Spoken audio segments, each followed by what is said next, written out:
ಸ್ವಾಮಿ ಏನಪ್ಪ ದನಕರುಗಳು ಪೇಟೆಗೆಲ್ಲ ಬಂದು ಮೇಯ್ಕೊಂಡು ಹೋಗುವಂತ ಒಂದು ಸಮಸ್ಯೆ ಆಗ್ಬಿಟ್ಟಿದೆ. ಇನ್ನು ಮುಂದಿನ ದಿನಗಳಲ್ಲಿ ನೀವು ಆ ಭಾಗ್ಯ ಈ ಭಾಗ್ಯ ಅಂತ ಕೊಟ್ಟಿದ್ದೀರಲ್ಲ, ಅದೇ ತರ ನಮ್ಮ ದನಕರುಗಳಿಗೆ ನೀವು ಮೇವಿನ ಭಾಗ್ಯ ಹಾಗೂ ಅವ್ರ ಮೇಲಿಕ್ಕೂ ಒಂದು ಮನೆ ಬದಿಗೆ ಬಿಟ್ಕೊಳಂಗೆ ಒಂದಿಷ್ಟು ಕಿತ್ಲು ಭಾಗ್ಯ ಕೊಟ್ಬಿಟ್ರೆ ಇದರಂತ ಪುಣ್ಯ ಕೆಲಸ ಯಾವುದೂ ಇಲ್ಲ ಸ್ವಾಮಿ. ಆಯ್ತಪ್ಪ, ಮುಂದೆ ಪರಿಶೀಲನೆ ಮಾಡೋಣ. ಈಗ ಸಾಗರದಲ್ಲಿ ಅನೇಕ ಜನರು ಈ ವಿಚಾರದಲ್ಲಿ, ಪಶುಗಳ ವಿಚಾರದಲ್ಲಿ ಸಾಕಷ್ಟು ಮನವಿಗಳನ್ನ ಕೊಟ್ಟಿದ್ದಾರೆ.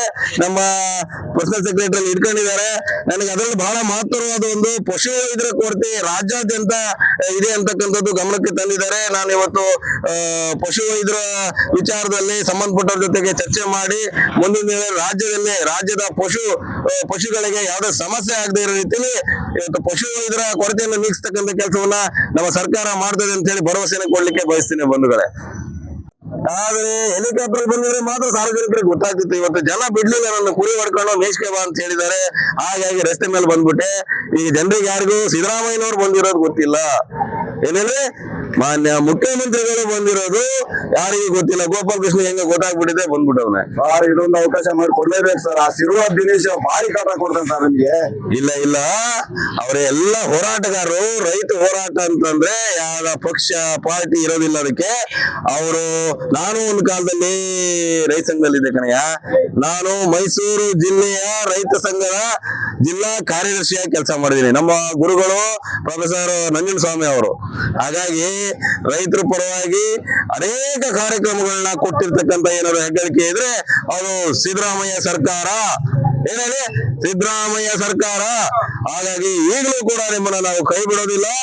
ಈಗ ನಮ್ಮ ಎಲ್ಲ ಸಚಿವರಿಗೂ ಸೂಚನೆ ಕೊಡ್ತೀನಿ. ಅದರಲ್ಲೂ ಈ ಈಶ್ವರ್ ಖಂಡ್ರೆ, ನೋಡಪ್ಪ, ಈ ಸರ್ಕಾರಕ್ಕೆ ಕೆಟ್ಟ ಹೆಸರು ತರ್ತಕ್ಕಂಥದ್ದು ಇವನ್ನೆಲ್ಲ ಮಾಡಬಾರ್ದು.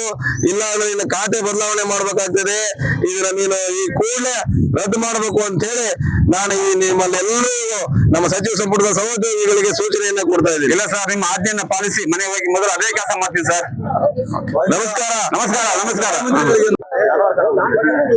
ಇವತ್ತು ಕರ್ನಾಟಕ ರಾಜ್ಯ ರೈತ ಸಂಘ ಕರ್ನಾಟಕ ರಾಜ್ಯದಲ್ಲೇ ಒಂದು ವಿಶಿಷ್ಟವಾದಂತಹ ವಿಭಿನ್ನವಾದಂತಹ ಹೋರಾಟಕ್ಕೆ ಕರೆ ನೀಡಿದೆ. ಶಿವಮೊಗ್ಗ ಜಿಲ್ಲೆ ಸಾಗರದಲ್ಲಿ ದಿನಾಂಕ 22/7/2025 ಏನು ಕರ್ನಾಟಕ ರಾಜ್ಯದ ಮಾನ್ಯ ಅರಣ್ಯ ಮಂತ್ರಿ ಈಶ್ವರ್ ಖಂಡ್ರೆ ಅವರ ಒಂದು ಆದೇಶ ಇತ್ತು, ಅವೈಜ್ಞಾನಿಕವಾದಂತಹ ಆದೇಶ.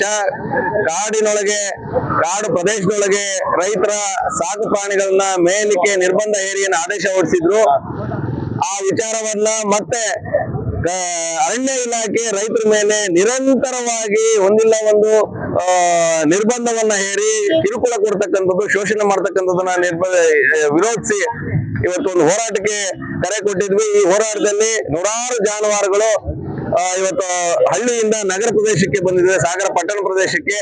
ನಾವು ನಮ್ಮ ಜಾನುವಾರುಗಳು ಎಲ್ಲಿ ಮೇಯಿಸ್ಬೇಕು ಅನ್ನೋದು ದಿಕ್ಕು ಕಾಣದೆ ನಮಗೆ ಆ ವಿಚಾರದಲ್ಲಿ ಗೊಂದಲ ಶುರುವಾಗಿದೆ. ನಾವ್ ಎಲ್ಲಿ ಮೇಯಿಸ್ಬೇಕು ಅಂತ ಹೇಳಿ ಇವತ್ತು ಏನು ಒಂದು ನೀವು ಆದೇಶವನ್ನ ಹೊರಡಿಸಿದ್ದೀರಿ.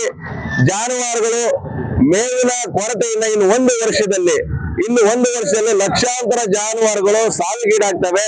ಈಗಾಗಲೇ ಕಾಡಿನ ಅಥವಾ ಗೋಮಾಳ ಎಲ್ಲ ಕೂಡ ಸರ್ಕಾರ ಇವತ್ತು